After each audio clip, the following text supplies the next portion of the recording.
Sa pagsusuring ito, may bubuksan tayong isang napaka-interesanteng konsepto. Gagamitin natin ang isang sinaunang konsepto sa kasal para maintindihan ang isang napakalalim na ideya sa teolohiya. Isipin niyo to, paano kung yung isang sinaunang kaugalian sa kasal sa Israel, yun pala mismo ang susi para maipaliwanag ang isa sa pinakamalalim na relasyon sa teolohiya? Yun yung ugnayan ni Kristo at ng mga mananampalataya. Intriguing, di ba? So, yan ang tatalakayin natin. Tara, simulan na natin. Okay, so para lubusan nating masundan itong analogy na to, kailangan muna nating mag-step back. Unawain muna natin yung sinaunang kaugalian na nasa sentro ng lahat ng ito.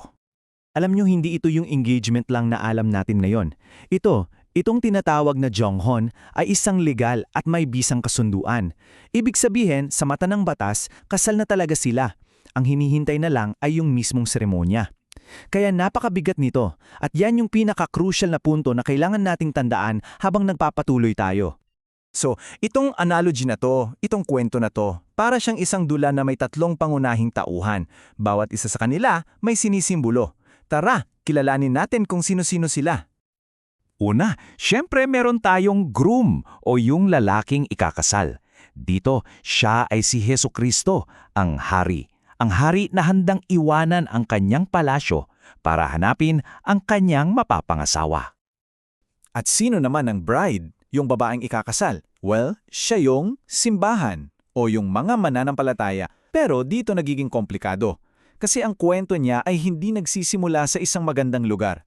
Nagsisimula ito sa pagkaalipin, pagiging alipin sa kasalanan.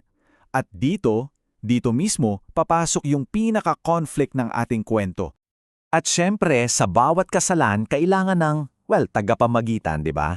Sa kwentong ito, ang matchmaker ay ang Espiritu Santo. Siya yung gumagawa ng paraan, yung naghahanda sa bride para sa kanyang groom. Siya yung, alam mo yon, nag-aayos ng lahat para sa malaking araw. Okay, so baka iniisip nyo, bakit kailangan pa ng ganito kakomplikadong setup ng kasal? Well, yun ay dahil nagsisimula ang lahat sa isang napakalaking problema. At ang problema ay nakaugat sa isang napakatinding pahayag na ito mula sa Roma, sapagkat kamatayan ng kabayaran ng kasalanan. Yun, simple, direkta, pero napakabigat. May presyo ang kasalanan at yun ay kamatayan. Para mas maging malinaw, sa kwentong ito, ang sangkatauhan, tayong lahat, ay sinisimbolo ng mga Kananeo. Ito yung term na ginagamit para ilarawan ang isang taong alipin ng kasalanan na nasa ilalim ng kapangyarihan ni Satanas. Kumbaga, nakakakulong tayo sa isang madilim na lugar at walang paraan para makalaya sa sarili nating lakas. So, kung ganyan kabigat ang sitwasyon, yung pagiging alipin sa kamatayan, nangangailangan niya ng isang pambihira at radikal na solusyon, di ba? At dito na nga papasok yung pinaka-highlight ng buong kwento. At itong slide na to, ang ganda ng pagkasummarize niya. Tingnan nyo yung transformation. Mula sa pagiging alipin ng kasalanan, magiging nobya ni Kristo. Grabe yung shift, di ba? At yung resulta? Mula sa kamatayan, ang kapalit ay buhay na walang hanggan. At mula sa pagiging bihak sa kaharian ng kadiliman, inililipat ka sa kaharian ng liwanag. Ito yung buong esensya ng pagbabago. So paano nangyari yung pagbabagong yun? Inilalarawan ito bilang isang makadiyos na transaksyon. Step 1, may utang dahil sa kasalanan, isang utang sa Diyos. Step 2, dumating yung groom si Hesukristo para bayaran yung utang na yon para sa kanyang bride. Step 3, anong ipinambayad niya? Hindi ginto, hindi pilak, kundi ang sarili niyang dugo. Grabe.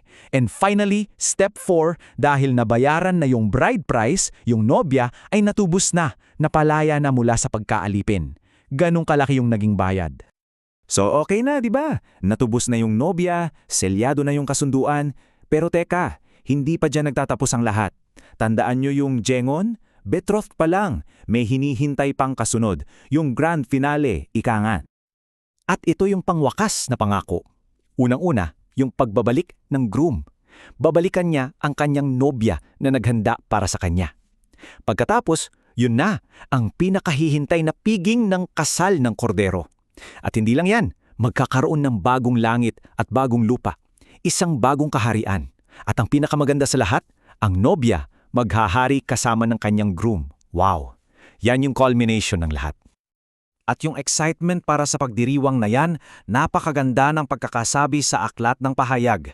tayo'y magalak at magsaya at siya'y ading luwalatiin, sapagkat dumating na ang kasal ng kordero at ang kanyang nobya ay naghanda na ng kanyang sarili. Ramdam mo yung anticipation, di ba? Kaya sa huli, malinaw na itong sinaunang ugali na to ay hindi lang basta isang historical fact. Isa siyang buhay na metafora. Hindi lang ito isang paliwanag tungkol sa teolohiya. Kwento ito. Isang kwento ng pagtubos, ng isang napakalaking sakripisyo, at ng isang pangako ng walang hanggang pagsasama.